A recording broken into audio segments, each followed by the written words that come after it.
अहम खबर है, आईनी हद से ज्यादा कर्जे लेने से मुतालिक सुप्रीम कोर्ट में समाअत। मुल्क को अब तक मौशी सूरत हाल का सामना है। चीफ जस्टिस की जानिब से ये रिमार्क सामने आए हैं। इमरान वसीम मजीद हमें बताएंगे। इमरान, बताइएगा आज समाअत में क्या पेशरफ्त हुई है? जी बिल्कुल, ये एक डॉक्टर मोहम्मद जुबैर हैं, ओवरसीज पाकिस्तानी है। उनकी जानिब से दरख्वास्त 2020 सुप्रीम कोर्ट ऑफ पाकिस्तान में दायर की गई थी, जिसमें एतराज ये लगाया गया था, जिसमें मुद्दा ये उठाया गया था कि एक हद मुकर्रर आइन में कर दी गई है, उससे ज्यादा जो कर्जे लिए जा रहे हैं तो ये आइन की वायलेशन की जा रही है। इस दरख्वास्त में साबिक जो वजीर खजाना थे हफीज शेख, उनको फरीक बनाया गया, रजा बाकर को फरीक बनाया गया और उनके खिलाफ कार्रवाई करके उनके ओहदों से हटाने की जो है वो दरख्वास्त की गई थी।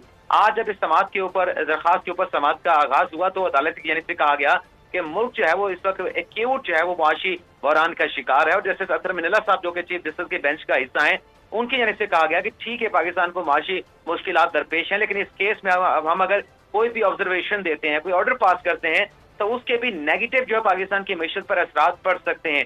तो जो वकील थे उनसे ये कहा गया कि ये जो दो लोगों के खिलाफ, हफीज शेख के खिलाफ और रजा बाकर के खिलाफ आपने कार्रवाई करने का, उधर से हटाने की बात की है, वो ऑलरेडी अपने ओहदों से खत्म हो चुके हैं, उनके पास ये ओहदे नहीं रहे।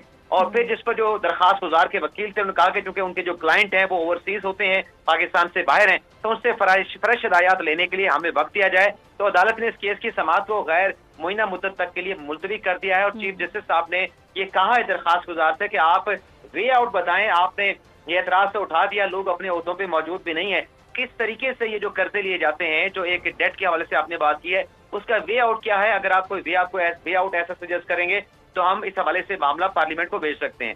जी ठीक है।